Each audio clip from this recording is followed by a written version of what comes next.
മധ്യ അമേരിക്കയിൽ സ്ഥിതി ചെയ്യുന്ന കോസ്റ്ററിക്ക എന്ന രാജ്യത്തിന്റെ ഭാഗമാണ് കൊക്കോസ് ദ്വീപ്. ഈ ദ്വീപ് മുഴുവൻ കൊടും വനമാണ്. ചില സുരക്ഷാ ഉദ്യോഗസ്ഥരല്ലാതെ ഇവിടെ താമസക്കാരും തന്നെയില്ല. 1978 മുതൽ ഈ മേഖല ഒരു ദേശീയോദ്യാനമായി കണക്കാക്കപ്പെടുകയാണ്. വിനോദസഞ്ചാരികൾക്ക് പ്രത്യേക അനുമതിയോടെ ഇവിടം സന്ദർശിക്കാം. എന്നാൽ ക്യാമ്പ് ഒരുക്കാനോ രാത്രി താമസിക്കാനോ പാടില്ല. സ്കൂബ ഡൈവർമാരുടെ ഇഷ്ടപ്പെട്ട ഇടമാണ് ഈ ദ്വീപിന് ചുറ്റുമുള്ള കടൽ. ഹാമർ ഹെഡ് ഗണത്തിലുള്ള സ്രാവുകൾ, വിവിധയിനം തിരണ്ടികൾ, ഡോൾഫിനുകൾ, മറ്റു സമുദ്രജീവികൾ എന്നിവയെല്ലാം ഈ കടലിലുണ്ട്. 1997 യുനെസ്കോയുടെ ലോക പൈതൃക പട്ടികയിലും ഈ ദ്വീപ് ഉൾപ്പെട്ടിട്ടുണ്ട്. കോസ്റ്ററിക്കയുടെ പ്രധാന കരയിൽ നിന്ന് 550 കിലോമീറ്റർ മാറി സ്ഥിതി ചെയ്യുന്ന ഈ ദ്വീപിലെത്താൻ 36 മുതൽ 48 മണിക്കൂർ യാത്ര ചെയ്യണം. ദ്വീപിന്റെ പരിസ്ഥിതി വൈവിധ്യം സംരക്ഷിക്കുക എന്ന ലക്ഷ്യത്തോടെയാണ് അധികൃതർ നിയന്ത്രണങ്ങൾ ഏർപ്പെടുത്തിയത്. എന്നാൽ ഇതേക്കുറിച്ച് മറ്റൊരു കഥയും പ്രചാരത്തിലുണ്ട്. ഈ ദ്വീപിലുണ്ടെന്ന് വിശ്വസിക്കപ്പെടുന്ന വമ്പൻ നിധിയുടെ കഥയാണ് അത്. ഈ കഥയറിയാൻ 2 നൂറ്റാണ്ട് പിന്നിലേക്ക് പോകണം. വർഷം 1820.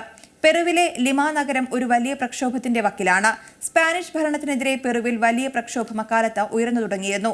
അതിനിടെ അർജന്റീനയിലെ മിലിറ്ററി ജനറലായ ജോസ് ഡി സാൻ മാർട്ടിനും ലിമയിൽ ആക്രമണം നടത്തുമെന്ന് ഒരു വാർത്ത പരന്നു. ഇതോടെ നഗരത്തിലെ സമ്പത്ത് അന്യാധീനപ്പെടുമെന്ന ഭീതിയിലായി സ്പാനിഷ് അധികൃതർ. അവിടുത്തെ വൈസ്രോയി ഒടുവിൽ ഒരു പോംവഴി കണ്ടെത്തി. അപൂർവമായ രത്നങ്ങളും സ്വർണ്ണ പ്രതിമകളുമൊക്കെ അടങ്ങിയ സമ്പത്ത് മെക്സിക്കോയിലേക്ക് കടത്തുക എന്നതായിരുന്നു അത്. 11 കപ്പലുകൾ വേണ്ടിവന്നു ആ വമ്പൻ നിധിശേഖരം വഹിക്കാൻ. മേരി ഡിയർ എന്ന കപ്പലിന്റെ ക്യാപ്റ്റനായ വില്യം തോംസൺ ആയിരുന്നു നിധി മെക്സിക്കോയിലെത്തിക്കാനുള്ള ചുമതല. എന്നാൽ വൈസ്രോയിക്ക് തോംസനെ കുറിച്ച് വലിയ ധാരണയില്ലായിരുന്നു. ക്രൂരതയുടെ പര്യായമായിരുന്നു പഴയ കടൽക്കൊള്ളക്കാരനായ തോംസൺ. പെറുവിൽ നിന്ന് നിധിയോടൊപ്പം വന്ന ഉദ്യോഗസ്ഥരെയെല്ലാം തോംസൺ കൊന്നു കടലിലെറിഞ്ഞു. തുടർന്ന് ശാന്തസമുദ്രത്തിലെ കൊക്കോസ് ദ്വീപുകളിലേക്ക് തോംസണും സംഘവും നിധി കടത്തി ഒളിപ്പിച്ചു. എന്നാൽ കുറച്ചുനാൾ ഒളിവിൽ കഴിഞ്ഞ ശേഷം രംഗത്തിറങ്ങിയ തോംസണെയും സംഘത്തെയും സ്പാനിഷ് അധികൃതർ പിടികൂടുക തന്നെ ചെയ്തു.